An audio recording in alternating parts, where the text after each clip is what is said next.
भर लॉकडाउन किए हो खेल, आया है परीक्षा का टाइम तब पकड़ रहे हो बेल। बच्चा 12th का परीक्षा आ गया है, अब खेल नहीं चलेगा, पढ़ना पड़ेगा। पागलपनी पागलपंती टाइम पास ये सब चीज़ अब नहीं होगा, परीक्षा में लिखना पड़ेगा बुआ। और लिखने के लिए तुमको तैयारी करना पड़ेगा, समझना पड़ेगा। जब तक नहीं समझोगे तब तक कोई नहीं समझा पाएगा। तुमको एसके सिंह को समझा सकता है, ये पगला लड़का सब का है। अब जब वीडियो बनाते रहते हैं खटर खुटर शुरू कर देता है। बच्चा सब है, पढ़ाई है, सब का पढ़ाई नजदीक आया हुआ है, परीक्षा है, हम ही पढ़ाएंगे तो पास करेगा, क्योंकि हम ही समझा सकते हैं, कोनो नहीं समझा पाएगा तुमको। वज्र भूस्कौल सब हो तुम लोग। अब पढ़ाने के लिए तुमको वज्र भूस्कौल को वज्र भूस्कौल ही समझा सकता है। वज्र भूस्कौल बुद्धि में तुम लोग समझोगे। तो अब तुम्हारे पास समय है 7-8 महीना था, तुमने लॉकडाउन में बिता दिया।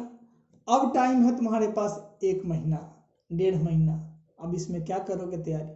चलो तैयारी करवा दे, क्या इच्छा है तैयारी करने का? हाँ सर। तो 7-8 दिन तुमको हम पढ़ाएंगे, उसी में तुम पास कर जाओगे। अच्छा लगेगा 12th का बायोलॉजी पढ़ने में? एकदम 7-8 दिन में पास कर जाओगे। हम ही पढ़ा सकते हैं, केवल एसके सिंह ही पढ़ा सकता है तुमको। चलो शुरू करें। तो पहला चैप्टर सुन लो, पूरा पढ़ना है 16 को चैप्टर। पहला यूनिट पढ़ लोगे 12 नंबर, दूसरा यूनिट पढ़ लोगे 20 नंबर, तीसरा यूनिट पढ़ लोगे 12 नंबर, चौथा यूनिट पढ़ लोगे 14 नंबर, पांचवा यूनिट पढ़ लोगे 12-14 नंबर में पास। टोटल पास कर। मेहनत कहाँ है इसमें? सारा नंबर हमारा हाथ में, चुटकी बजाएंगे पूरा सिलेबस खत्म करा ही देते हैं। चलो पहला चैप्टर का नाम है रिप्रोडक्शन इन ऑर्गेनिज्म। क्या नाम है? Reproduction in organism. रिप्रोडक्शन मतलब जनन, इन मतलब में, रिप्रोडक्शन इन ऑर्गेनिज्म मतलब जीव। जीव कौन? दुनिया तो सब है, दुनिया में बहुत सारे जीव है और सब सजीव है। और रिप्रोडक्शन किस में होगा? तो सजीव में होगा।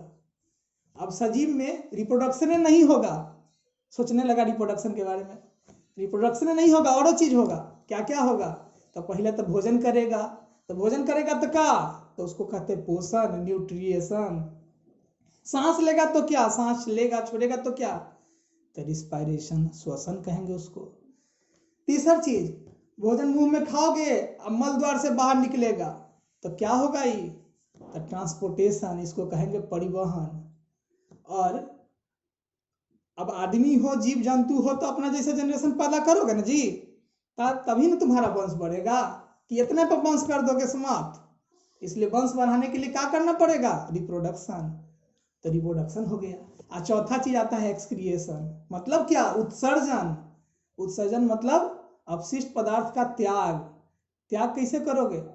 खाना उना खाओगे, चबाओगे, खाना पचेगा, तो खाना खाने के बाद जितना इनमें से जरूरी का चीज होगा तो शरीर ले लेगा, खून में मिला के शरीर को ऊर्जा दे देगा कोशिका को। और जो बचल खुचल होगा वो मल मूत्र में निकल जाएगा सिट्ठी के रूप में। चलो तो ये हो गया तुम्हारा लाइफ प्रोसेस, मतलब इसी पर तो जिंदा रहोगे। अब बात करते हैं कि रिप्रोडक्शन क्या होगा। पढ़ना तो रिप्रोडक्शन ना है। अब न्यूट्रिएशन नहीं पढ़े, रिस्पायरेशन नहीं पढ़े, ट्रांसपोर्टेशन नहीं पढ़े, तो 11th के लिए तो हम नहीं जाएंगे पीछे। तो 11th नहीं पढ़ाएंगे बुआ, तुमको परीक्षा लायक बनाना है तो परीक्षा लायक समझाएंगे। सुनो, पहला टॉपिक का नाम है रिप्रोडक्शन। और रिप्रोडक्शन का मतलब होता है जनन। तो जनन करने के लिए पहले तो जिंदा रहोगे तब ना। तो जिंदा रहने का मतलब क्या हो गया? तुम जन्म लोगे अब मरोगे। एगो होता बूढ़ा के मरना, एगो होता बीमारी से मरना, एगो होता हैजा महामारी से कट उठ के मर जाना, ट्रेन से कट के मर जाना। तो उस सब से नहीं मरना है, नेचुरल तरीके से मरना है। तो जन्म ले लिया, और जन्म लिया खूब मस्ती से जिया। दुनिया में सब जीव जीता है, आदमी है, कुत्ता बिलाई है, चिड़िया है, कीड़ा माकुड़ है, सब जीता है। लेकिन सबका एगो टाइम होता है। और नेचुरल तरीके से मरना मतलब बुढ़ा के मरना, कि अब हम नहीं जी सकते। तो नेचुरल तरीका जन्म लेना, जन्म से लेकर मरने के बीच के जो समय है उसी को कहते हैं लाइफ स्पैन, जीवन अवधि। जीवन अवधि, लाइफ मतलब जीवन, स्पेन मतलब अवधि। जितना दिन बीच में जियोगे वही अवधि होगा। दुनिया में बहुत सारा जीव है और अरबों जीव है, और सबका अपना अपना लाइफ स्पेन है। आदमी भी उसमें से एक है, तो आदमी का भी लाइफ स्पेन होगा। कोई किताब 70 लिखेगा, कोई 75 लिखेगा, कोई 80 लिखेगा। वो किताब पे नहीं जाना है, एवरेज लाइफ स्पेन की बात करना कि नॉर्मली लोग कितना दिन जी लेता है। तो 70 से 75 साल। मधुमक्खी है, कीड़ा है, मेफलाई है 1 से 2 दिन जी लिया, बनियान ट्री है 200 साल जी लिया, कछुआ है 150 से 200 साल जी लिया।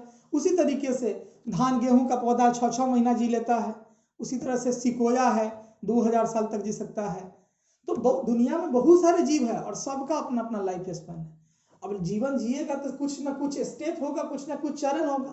तो जन्म लिया कोई जीव, तो जन्म लेने से लेकर तब तनी आदमी की अगर बात कर ले तो तनी जवान होने तक 12-13 साल 11-12 वर्ष की अवस्था तक उसी को कहते हैं जुवेनाइल फेज, जनन पूर्व अवस्था इसको कह सकते हैं।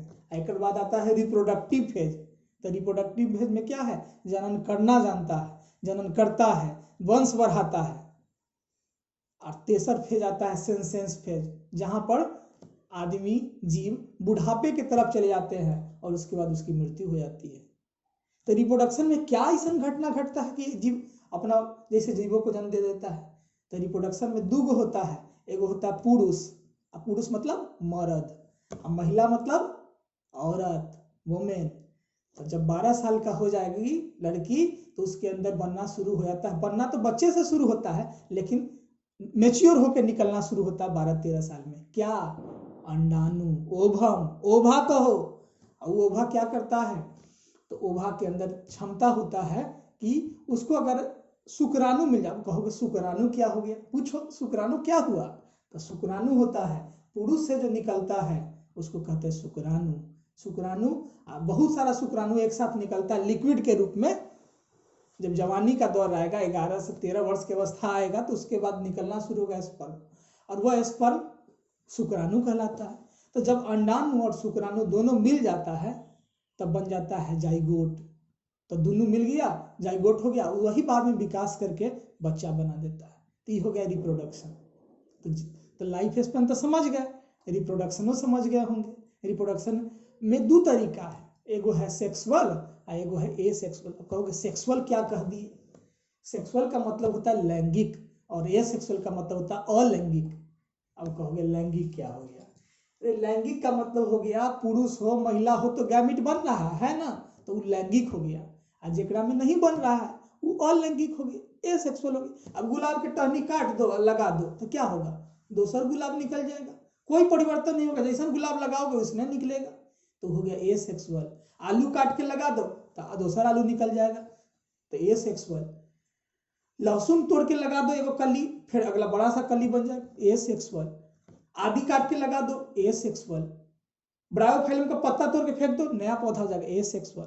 लेकिन आदमी में क्या होगा कि मेल अलग है फीमेल अलग है, दोनों में से अलग अलग मिलेगा और तब जो बनेगा तो सेक्सुअल। तो एसेक्सुअल में कोई परिवर्तन नहीं, सेक्सुअल वाला में लैंगिक वाला में क्या परिवर्तन दिखेगा। बाप जी का में जैसा मुंह है पुत्र जी का वैसा मुंह होता है क्या, नहीं ना होता है, बदलना जाता है। 50% गुण मिलता है लेकिन सब चीज नहीं मिलता है।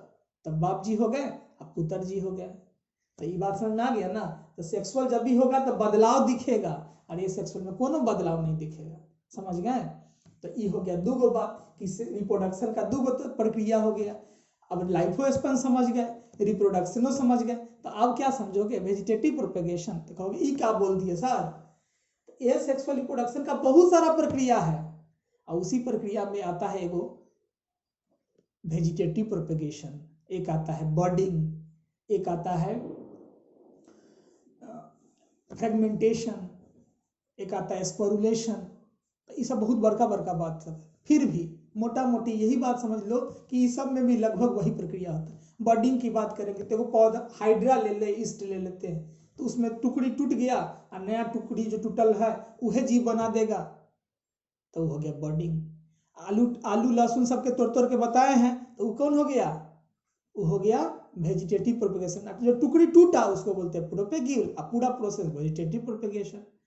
फ्रेगमेंटेशन, कोई चीज का टुकड़ा हो गया, टुकड़ा हो गया, जैसे कह सकते हैं कोई पौधा हो गया तो उसको टूटने के बाद जो नया पौधा बन जाता है, स्पोरुलिना हो गया, तो वो हो गया फ्रेगमेंटेशन के थ्रू। इसी तरह से बहुत सारा प्रोसेस है। अब फीजन, अब इसमें भी ये आता है फीजन। फीजन मतलब होता है टूटना। और अमीबा जो होता है एगो जीव है, दुनिया में अमर जीव है, कहियो नहीं मरेगा। कहियो नहीं मरेगा मतलब क्या, कि उसका मरने का मतलब है शरीर छोड़ जाना, उसका शरीर नहीं छूटेगा तो कैसे मरेगा। अमीबा जो होता है एक कोशिकीय जीव होता है और उसका शरीर में एसेक्सुअल प्रक्रिया होता है। कैसे होता है? तो अमीबा है और उसका बॉडी टूट के दो भाग में बट गया, तो दो भाग में बट गया, कुछ नहीं बचा, तो उसको बोलते हैं बाइनरी फिजन, द्विखंडन विभाजन। एक अमीबा है उसके अंदर बहुत सारा है, एक फट गया उसमें से सारा बाहर निकल गया, तो उसको बोलते हैं मल्टीपल फिजन। ये भी क्या है? एसेक्सुअल की ही प्रक्रिया है, तो इसको हम लोग बोलते हैं फिजन। फिजन दो तरह के, दो भाग में टूटा तो बाइनरी फिजन, बहुत भाग में टूटा तो मल्टीपल फिजन। दो भाग में टूटा तो उसको हम लोग हिंदी में कहेंगे द्विखंडन विभाजन, और बहुत भागों में टूट गया तो उसको कहेंगे बहुविखंडन विभाजन। कैसा लगा? और पढ़ोगे कि रहने दें? आज रहने देते हैं। अब फिर अगर तुम कहोगे कि नहीं अच्छा पढ़ाए हैं तो और हम वीडियो देंगे। अब तुमको कहते हैं ना जबरदस्ती तुमको याद करवा देंगे, जबरदस्ती, ये एस के सिंह का दावा है। फिर खरखुर करने लगा तो लोग खरखुर नहीं करो, समझ लो बात। हम ही समझा सकते हैं, हम ही तोरा पास करा सकते हैं, कोई नहीं कराएगा। चलो तो ध्यान रखोगे।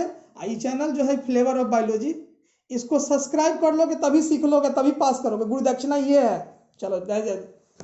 रखे रख लो, काटो काटो काटो काटो, जल्दी काटो।